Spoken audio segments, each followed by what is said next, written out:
Prontinho. Boa tarde para nós todos. Aqui presente e aqueles que não estão presentes fisicamente, mas podem estar espiritualmente falando. Tem aqui um bilhetinho que foi o Chico que escreveu, que nos diz assim: a cura não é um processo imediato. Muita gente que procura o centro espírita quer sarar depressa. Ora, às vezes o problema que queremos resolver se arrasta conosco há séculos. Não será através de um único passe que solucionaremos. Precisamos ter paciência e esperar, trabalhando sem que nosso desânimo complique ainda mais a situação. É bem assim.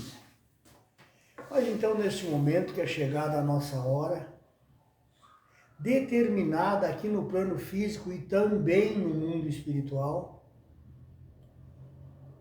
vamos procurar voltar os nossos sentimentos a Jesus, ao anjo Ismael,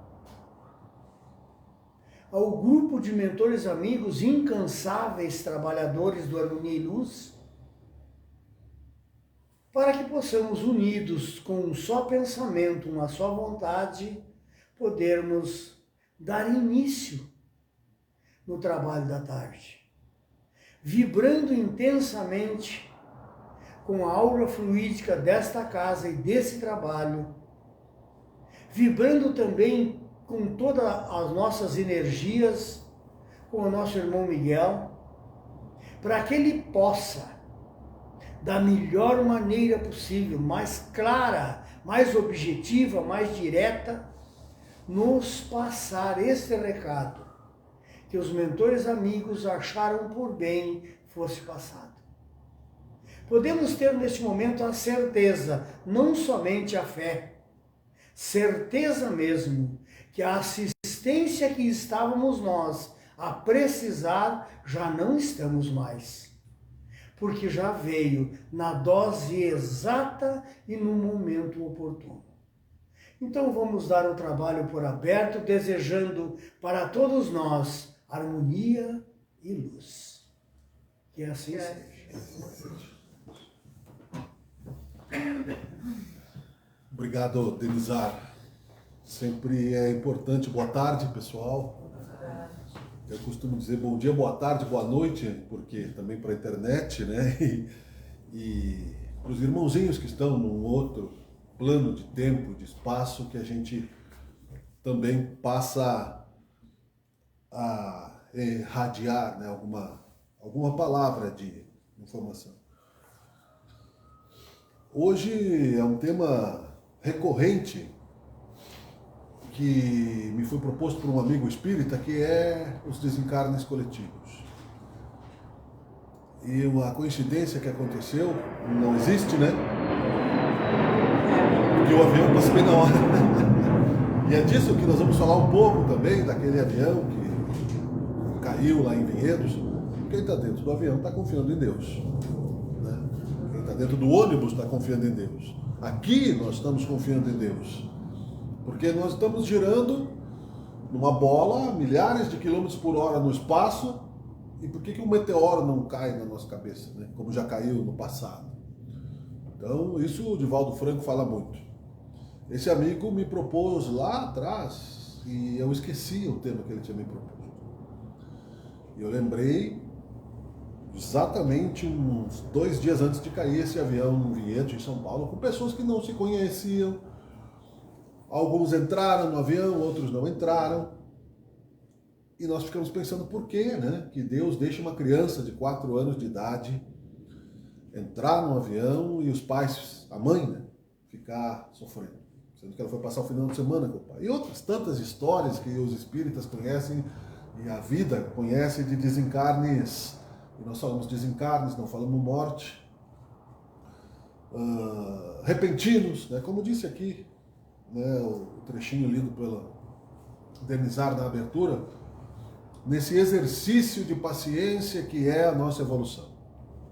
Então aqui a gente está falando do ponto de vista de pensamento da filosofia espírita, intelectual, que todos nós somos capazes de aprender, de transformar as nossas vidas à medida que a nossa paciência vai sendo exercitada, como eu li aqui nesse jornalzinho, né, com uma lembrança de Jesus, né? Portanto, não vos inquieteis com o amanhã, pois o amanhã se inquietará consigo mesmo. Basta cada dia o seu mal. Ou seja, é o presente que nos resta como poder de transformação do nosso dia a dia. Aqui, como disse, eu falo sempre do ponto de vista do pensamento, da filosofia espírita, porque a moral está mais para frente do nosso alcance nesse momento. Nós não estamos ainda nem próximos daquilo que foi Chico Xavier, por exemplo, e daquilo que a gente sabe, né, que Jesus foi. A gente sabe pelo que chegou até aqui. Você imagine que 2000 e tantos anos depois, os milagres, a humildade, né? Claro que tem a mediunidade, a renovação da mensagem do Cristo, que ainda está entre a gente, mas nós ainda patinamos bastante. E é normal que isso aconteça, eu penso, dentro daquilo que a vida é um constante recomeço, porque bastaria envelhecer para ficar sábio, se fosse o caso, né? Uma vida seria o suficiente. Eu conheço a doutrina espírita desde os 15 anos de idade, ou seja, fazem 40 anos que eu leio o livro dos Espíritos, o Evangelho segundo o Espiritismo, tudo aquilo que é espírita, e também outras obras que fazem parte da filosofia, fazem parte do conhecimento da vida. E cada vez mais, como disse o Sócrates, eu vejo quanto eu preciso encontrar dentro de mim disciplina para avançar no sentido da felicidade perene, constante, equilibrada. Aí nós vamos falar, sim, de desencarnes coletivos, mas dentro de uma ideia mais ampla de espiritismo. Por isso que eu digo que é claro que nós temos que fazer o bem, temos que fazer a caridade, e temos que amar o nosso próximo e perdoar os inimigos, e temos que deixar que a justiça divina haja. Mas a gente pelo menos precisa entender um pouco disso, né? Para que a gente possa aceitar com menos graus de rebeldia. E nós somos rebeldes, infelizmente, para nós próprios.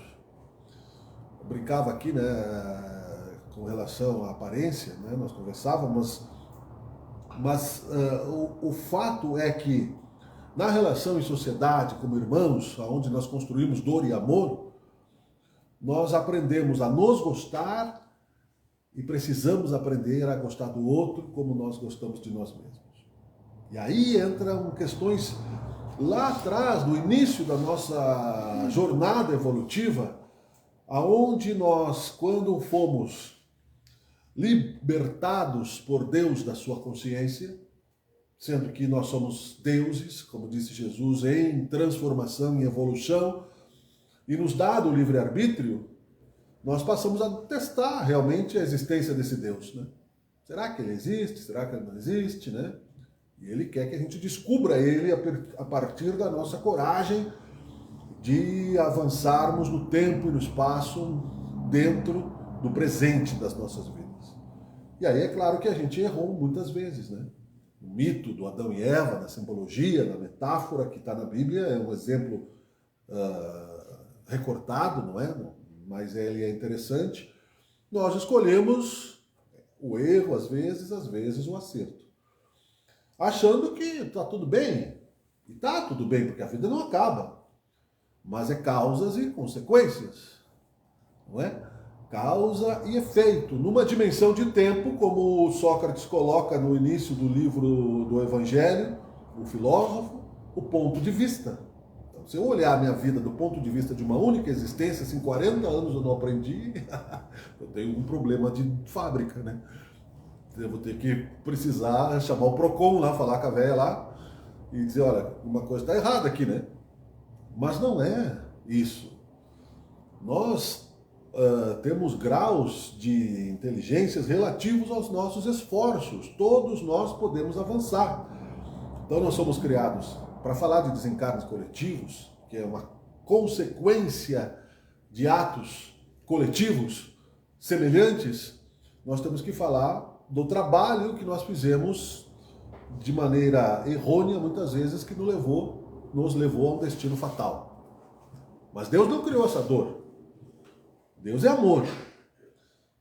Ele nos permitiu nos compararmos entre amor e a dor para que a gente saiba o valor que tem as boas escolhas. O Einstein disse isso, o poder do amor, e Jesus já tinha dito, não é?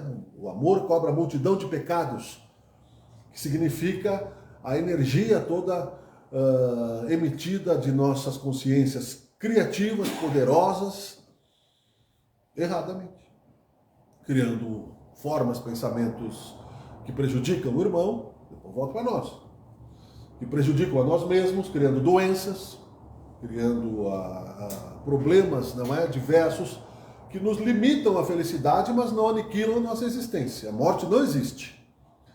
Se a morte não existe, Jesus, lembrando disso por piedade, pediu que Deus perdoasse, né, aqueles que o crucificaram porque não sabiam o que faziam, né?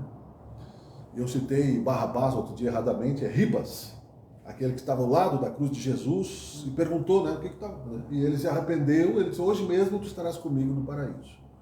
Aquela fração de arrependimento levou aquele companheiro de sofrimento de Jesus, que não tinha necessidade de estar escravizado, a um momento de luz mais vigoroso, para depois ele continuar, né? Ele não ia simplesmente receber um privilégio, mas ele teve uma transformação ao se aproximar de Jesus, o que outros não tiveram, o que outros não aceitaram por endurecimento, porque o poder aqui na Terra ele é muito tentador, e nos planos espirituais também. Tanto que existem espíritos que disputam o poder, não só o dinheiro, o poder, o mando, a escravização. Para muitos é mais importante que dinheiro, inclusive, né? Ter exército e poder mandar, né? E o poder vigoroso do castigo, né? Nos planos espirituais a gente sabe, nós somos espíritas, podemos falar de que os tribunais da Inquisição ainda funcionam. As disputas da Segunda Guerra ainda continuam, então isso é causa de influência espiritual muito grande. Como nós somos a segunda série da escala dos mundos, mundo de provas e expiações, nós somos repetentes de mundos mais felizes em alguns casos e outros de não termos aprendido o suficiente aqui nesta Terra. E o mundo precisa evoluir, o currículo escolar do planeta Terra, que é um planeta de provas e expiações, precisa mudar, é um plano de Deus, que mandou lá os 10 mandamentos, por isso que eu falei primeiro de inteligência, depois de moral. Isso vale para mim bastante. A moral veio com Moisés. Nós estávamos aqui, os primitivos, vieram outros espíritos, tinham noções de religião, mas o plano de Deus mandou lá Moisés com os 10 mandamentos. Amar a Deus sobre todas as coisas e o próximo como a si mesmo. Porque nós tínhamos perdido a noção de Deus. A gente vivia pelas necessidades. Os primeiros homens das cavernas morriam, uma criança, eles deixavam para trás e continuavam andando. Depois se aprendeu a sepultar, depois começaram a ver os espíritos, se descobriu o fogo e assim nós vamos evoluindo. Tinham irmãos ali que tinham mais inteligência, que vieram de outros planos e a ciência não descobre porque deu um salto evolutivo na inteligência. E isso vai sendo feito, essas migrações de espíritos. Aqui no presente, por exemplo, na Revolução em 1800, por aí, na época da Revolução Industrial, se andava a cavalo, mais de 1000 anos andando a cavalo. E de repente nós chegamos no celular em 150 anos. Será que por acaso a gente descobriu que a gente é inteligente e não sabia? Não. Deus manda pessoas que já fizeram uma evolução para nos chamar. Mas aí nós somos teimosos, vamos aprendendo duas asas do espírito, pensamento e sentimento, né? Inteligência e moral, as asas do anjo. O anjo de uma asa só não voa. Então, se eu tiver inteligência, eu posso ser um gênio do mal. Se eu tiver amor, eu preciso, pelo menos, né, entender um pouco mais para amar melhor. Mas é melhor ter amor, né?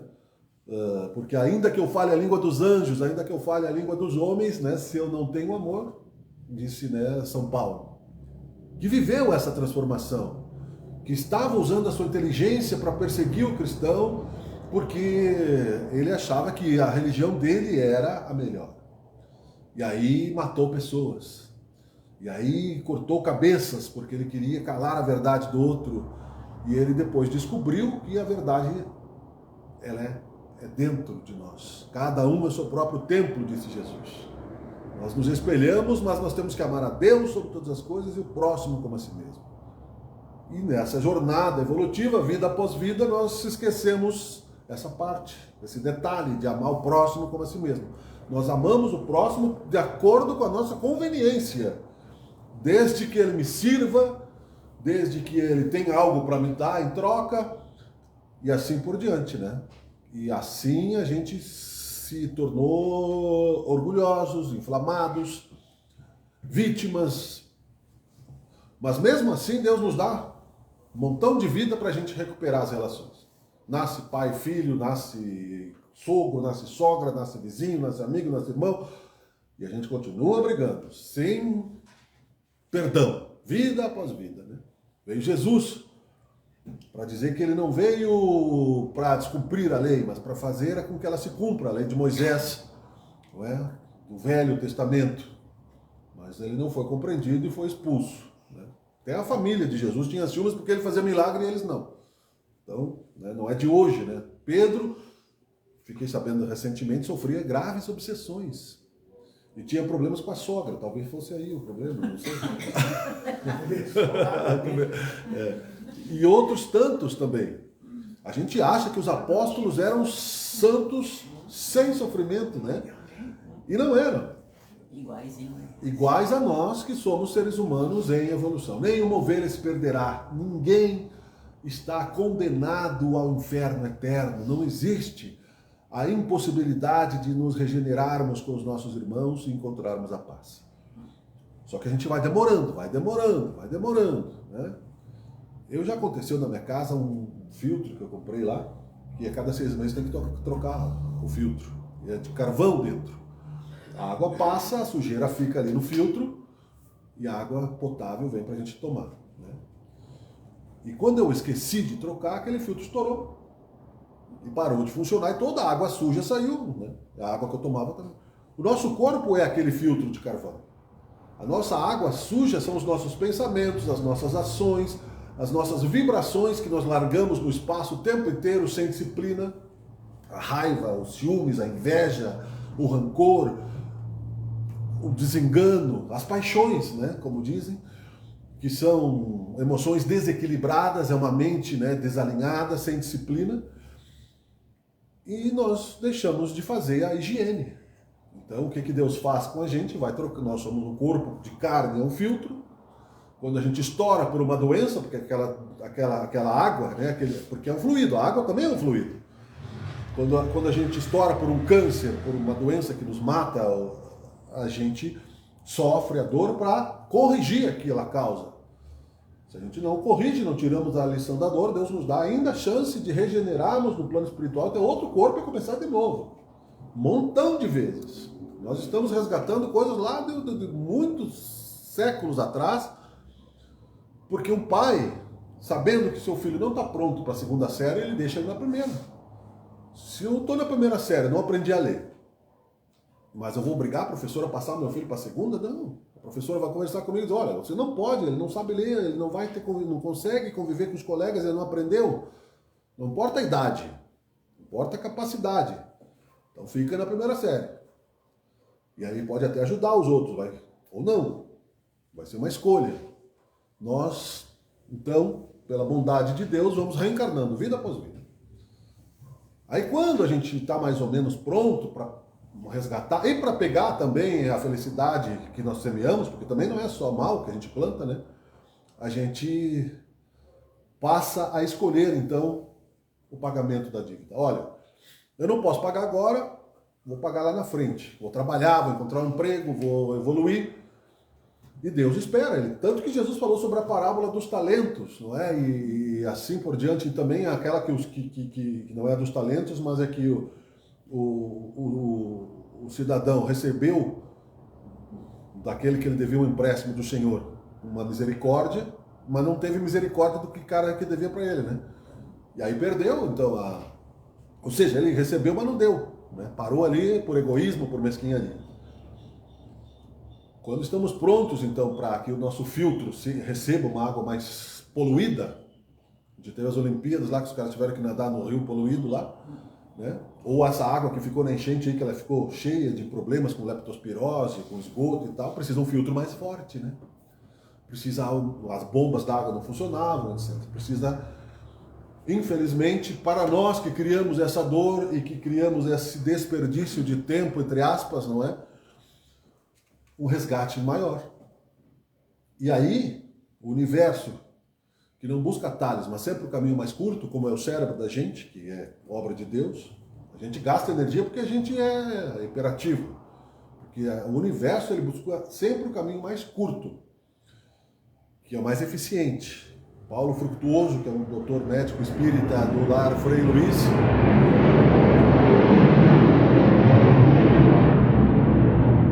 ele fala justamente isso, que as civilizações, elas têm um grau de evolução à medida do aproveitamento da energia que se tem. Então, Deus, por amor, atrai pela lei dos semelhantes aqueles que precisam fazer essa filtragem através do corpo físico desta água impura que está no plano espiritual, para depois continuar. A morte não existe. Então tá lá o médico que perdeu o voo porque ele não precisava estar naquele voo. Aquela criança que foi passar o final de semana com o pai, precisava estar. E o pai. E a mãe ficar, porque é uma aprovação para a mãe também. Ah, mas é uma matemática muito básica, né? Muita gente já está revoltada contra isso, contra a reencarnação, porque não lembra. Ah, eu não sei se eu fiz, por que eu estou sofrendo, né? Eu não. Quem é que disse que eu fui... Quem é que falou que eu fui um soldado romano que botou fogo numa aldeia lá? Eu não me lembro. Nem fósforo não acendo, nem cigarro, fumo, né? Hoje. Então precisa humildade para aceitar a reencarnação, que hoje eu coloco como chave do cristianismo. Né? Mesmo que o cristianismo floresça nas outras religiões, porque ele é tão bom, é um só rebanho, um só pastor, então para aqueles irmãos que não aceitam a reencarnação, ele serve de outra maneira, né? A gente vê na igreja evangélica, por exemplo, muita gente que se apega por causa do alcoolismo, né? Por causa de outros vícios e consegue sair. Não importa se tem corrupção, não. Aqui também pode ter, né? Não quer dizer que o espírito seja santo, né? Pior ainda, né? Porque já sabe que vai ter que resgatar. Mas, então, para que a terra seja o mundo bem-aventurado, como Jesus prometeu, e não foi a terra prometida, foi bem-aventurados os mansos e misericordiosos, porque herdarão a terra, no processo evolutivo depois de Moisés, depois de Jesus, e vindo a informação espírita de que a vida não termina com o túmulo, não existe mistério da fé, que existe um sistema divino bem organizado, muito maior do que nós conseguimos compreender ainda, mas podendo aceitar o efeito pela causa inteligente, efeito inteligente, Deus é a inteligência suprema. Se eu penso, eu logo existo. Se a minha vida me dá satisfações e eu tenho basicamente princípios que sejam limitados de respeito, de ética, de amor a mim próprio, que seja, isso já é um milagre. Sou um filho de Deus. Mesmo o egoísmo, ele tem uma função até, porque o instinto animal é um instinto de sobrevivência que nós carregamos ainda, para que nós façamos aos poucos o desenvolvimento da inteligência. Assim como tudo progride a lei de progresso de Deus, nós estamos neste período, nos próximos anos, passando de um mundo de provas e expiações para um mundo em início de regeneração. Ou seja, né, eu me arrependi, estou cansado de fazer o mal, quero me regenerar. Nos Alcoólatras Anônimos é o inventário moral, é bem legal, é o 7º passo, é o inventário moral. Eu tenho que me ajeitar com aqueles que eu prejudiquei, para que, né, e Jesus disse isso, olha, se tu tem problema com alguém, vai lá antes que o juiz te julgue e te põe na cadeia. Então tenta resolver a situação, né? Muito antes. Ele era um conselho. Eu vou se eu quiser, né? Porque a gente fica brigando e sabe como a coisa é complicada. E aí, haverá, sim, disse João Evangelista, uma mudança de apocalíptica, por um bom sentido. É o apocalipse em ação que nós estamos vivendo. Então a Terra está mudando de eixo planetário. A emergência climática não é só a indústria que está causando, mas também Deus que permite que ela mude de posição. Então, se eu mudar lá o gelo da posição solar, ele vai derreter. A água vai descer, assim como aconteceu no Atlântida, assim como acontece num trabalho de transformação da escola. Se eu quero uma escola mais evoluída, eu vou construir um novo ginásio, eu tenho que reformar, eu tenho que destruir para reconstruir. E a lei da destruição também é uma lei de Deus. Mas a vida continua. Eu vou sofrer mais ou menos nesse processo de acordo com a minha aceitação ou não. É bem e mal sofrer. Está tudo no Evangelho, não inventei nada. Né? Eu só vou somando há 40 anos os pontinhos, né, para ver se eu entendo um pouco melhor. Mas, sim, a porta estreita que Jesus falava é justamente exemplificando que era difícil passar lá num buraco de uma agulha, né? Porque o nosso orgulho, a nossa ambição é maior do que o nosso senso de responsabilidade ética com relação à necessidade de higiene espiritual constante. Orar e vigiar todos os dias. A gente vigia meia boca, né? Não estou dizendo que as pessoas não tenham fé.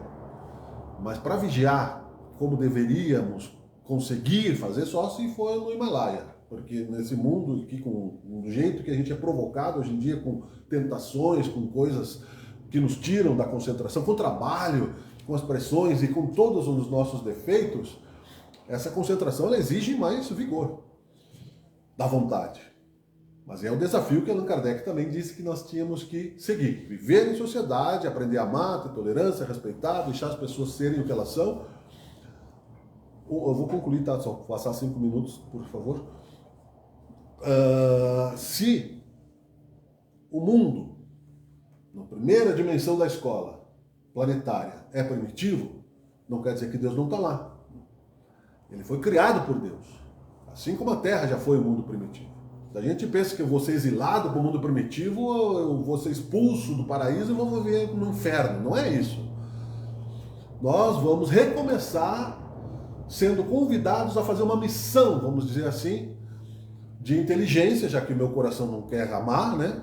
Com os irmãozinhos rebeldes que estão lá, ou com aqueles que ainda são incapazes de aprender sobre o amor. Então tem lá espíritos das cavernas, pessoas em corpos primitivos. Ou seja, eu não paguei a pólice do meu carro novo, né?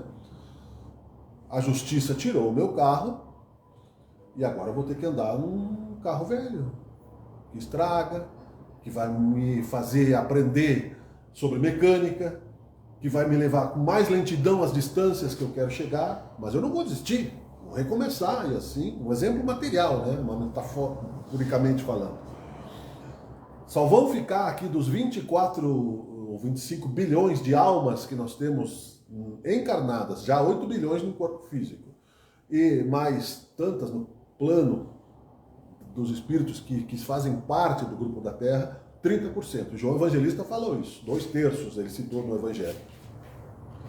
Outros tantos de nós que não temos nota média suficiente, não atingimos 5 na média, para ficar no planeta, vamos ser convidados a reencarnar neste planeta, onde lá está Deus também.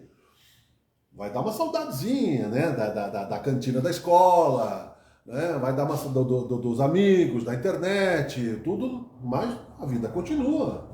Deus não vai abandonar os seus filhos, nenhuma ovelha se perderá, disse Jesus. Foi isso que ele quis dizer, e esse também cuida desse planeta. Aqui nós ficaremos para reconstruir a terra, bem-aventurados os mansos e misericordiosos, e continuar no processo de regeneração. Imperfeito, porque felicidade é um outro processo, no outro plano, uma pós-graduação desse mundo. Então, paciência, né? Não adianta eu pensar aqui, disse aqui tem não adianta eu pensar lá 1000 anos na frente, eu não estou lá. Nem 1000 anos atrás, porque eu também não estou lá. Só vai me encher de ansiedade ou de culpa. Não adianta. Eu penso isso todo dia, às vezes, né? Para poder me ajustar no processo evolutivo de uma maneira mais tranquila. Porque o desencarne coletivo faz com que Deus corrija a rota desses irmãozinhos que vieram recentemente do plano espiritual, justamente para fazer essa higiene, daquela higiene que não fizeram vida após vida, ficaram 50 anos lá, não se perdoaram. Bom, tu vai ter que cair num avião, porque eu te dou chance de te fazer a caridade, te dou chance de tu amar o teu próximo, te dou chance, tu deixou, mesmo que fizessem o bem nas 50, mas fez uma lá atrás que não pagou, não tem, é até o último centavo. Jesus disse, não vai sair do vale de lágrimas e sofrimentos até pagar o último centavo de vossas dívidas. Né? Ou seja, até todos aqueles que eu prejudiquei me perdoarem, eu vou ter que me encontrar com eles. Então, se você não quer se encontrar com o inimigo, né, perdoa ele, porque senão, né, é a melhor coisa que se faz. Né? Esses desencarnes, então, são semelhantes, karmas semelhantes, de pessoas que vão voltar ainda para essa terra. Aquela criança, aquele pai, aquela mãe, vamos nos reencontrar de uma maneira menos dramática, vamos dizer assim, né? Ninguém gosta de funeral, ninguém gosta de dor, ninguém gosta de morte, não foi Deus que criou essa necessidade. Isso foram eles que criaram pelo livre-arbítrio e outros tantos, na guerra, nós estamos aqui, não sabemos que tipo de dor a gente vai enfrentar. Eu não sei, né, se não vai cair um piano na minha cabeça se eu passar embaixo da escada, né? Então, confiar em Deus significa saber que a vida é eterna. Eu não me responsabilizo pelo livre-arbítrio do outro. Eu não tenho o direito de me impor sobre o livre-arbítrio do outro. A cada um segundo as suas obras. Deus me teria criado perfeito se ele achasse por bem. Ele achou que não. Ou vocês, todos nós, né? Ele achou que nós temos que fazer um processo evolutivo. Então, é isso que está sendo feito no sistema divino, nos desencarnes coletivos. É um ajuste sociológico de Deus, dos mentores, dos espíritos mais elevados do que nós, para acelerar o progresso. Nós estamos sempre sendo provocados ao progresso.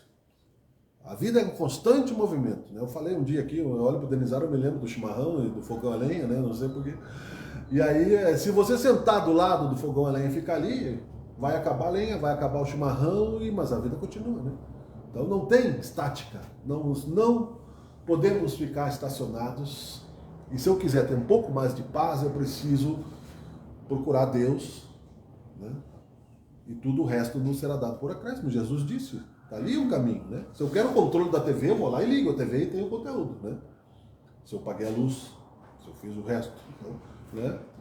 E assim por diante. Se eu quero paz, e Jesus era sereno, pena que nós não podemos lembrar dos encontros que ele esteve conosco, porque se ele diz que nenhuma ovelha se perderá, ele já esteve conosco. Ele está conosco. Só que a gente não lembra, a gente acha que não merece. A gente acha que Deus abandonou a gente, né? Que a nossa conexão de Wi-Fi com Deus não funciona, funciona para o outro, né?